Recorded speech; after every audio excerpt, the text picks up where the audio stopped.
అంటే మీకు ఒక ప్లాన్ ఉంటుంది. ఈ అప్పులను ఎట్లా తీర్చాలి, ఈ 6 గ్యారెంటీలను ఎట్లా అమలు చేయాలి, మీకు ఒక ప్లాన్ ఉంటుంది. ఆ ప్లాన్ ఏంటి ప్రజలకు చెప్పండి ఫస్ట్.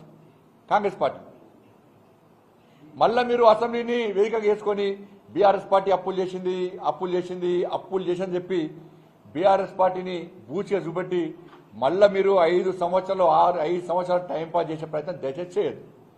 అప్పుల విషయం మీకు స్పష్టంగా తెలుసు. మీ ప్లాన్ ఏంది, మీ ప్రణాళిక ఏంది, ఎక్కడి నుంచి నిధులు పట్టుకొస్తారు, సంపదను ఏ విధంగా సృష్టిస్తారు, మీరు 6 గ్యారెంటీలకు నిధులు ఎక్కడి నుంచి తీసుకొస్తారు, అప్పుల ఊపిలో చిక్కున్న తెలంగాణ రాష్ట్రాన్ని ఏ విధంగా కాపాడతారు, ఇంకో ప్లాన్ చెప్పండి ఫస్ట్.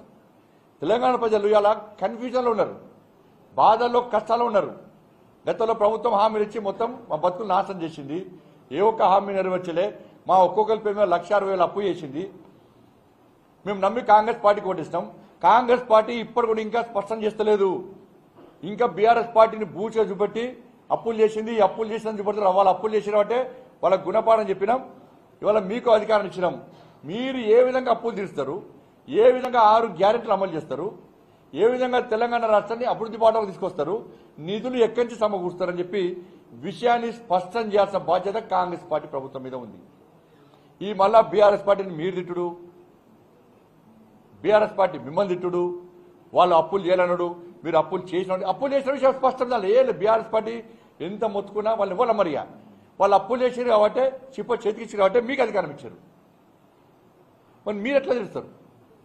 ఫస్ట్ నాట్ జీతాలు ఎట్లా ఇస్తారు? నోటిఫికేషన్ చేయాల్సిందే, 6 గ్యారెంటీలు అమలు చేయాల్సిందే, ఉద్యోగస్తులు ప్రమోషన్ ఇవ్వాల్సిందే, రుణమాఫీ చేయాల్సిందే, మీరు రైతులకు ఇచ్చిన హామీ నెరవేర్చాలి, మహిళలకు ఇచ్చిన హామీ నెరవేర్చాలి, తెలంగాణ రాష్ట్రంలో పేద ప్రజలకు ఇచ్చిన ప్రతి హామీ నెరవేర్చాలి,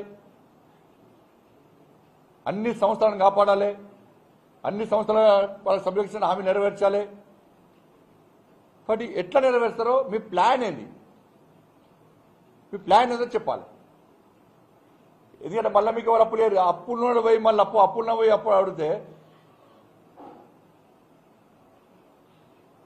కాబట్టి ఈ అప్పు అని చెప్పి అది అయిపోయింది. ఇక అప్పులు చేసింది వాస్తవం అయిపోయింది.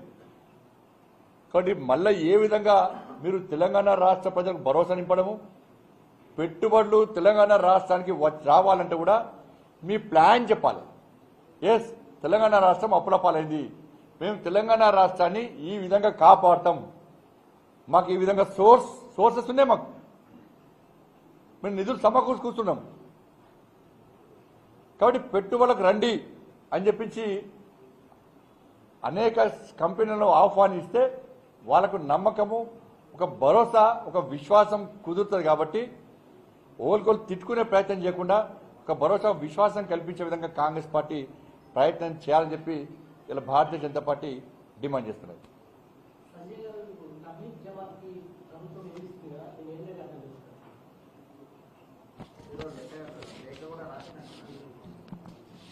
ఇప్పుడు రాష్ట్ర ప్రభుత్వం కొత్తగా ఏర్పడ్డది, మరి వాళ్ళు తెలిసిచ్చిరా తెలియదిచ్చిరా అనేది. ఆ సంస్థను ఇస్లామిక్ దేశాలే నిషేధించినాయి. తెలంగాణ రాష్ట్రంలో కరీంనగర్లోనే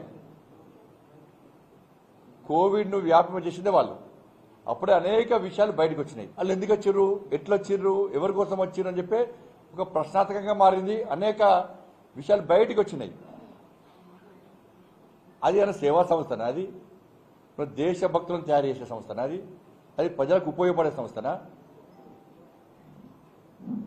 ఇలా అనేక హిందూ సంస్థలు ఈ తెలంగాణ రాష్ట్రంలో అనేక సేవా కార్యక్రమాలు చేస్తున్నాయి, అనేక భక్తియుత ధార్మిక కార్యక్రమాలు చేస్తున్నాయి. మరి వాళ్ళెందుకు గుర్తురారు? వాళ్ళ శబరిమలలో అయ్యప్ప స్వామి పోతే అక్కడ ప్రభుత్వం పడుచుకుంటలేదు. ఇక్కడ ప్రభుత్వం ఏం చేయాలి? పైసలు నిధులు. అడ్రస్ లేని, అక్కరకు రాని ఈ రాష్ట్రానికి సంబంధించిన సంస్థలు వచ్చి మతపరమైన కార్యక్రమాలు నిర్వహిస్తే మీరు కోట్ల రూపాయలు వాళ్ళకి ఇచ్చి దాని ద్వారా ముస్లిం సమాజానికి ఏమైనా ఉపయోగపడదా? ముస్లింల పేద సమాజానికి ఏమైనా ఉపయోగపడ్డదా?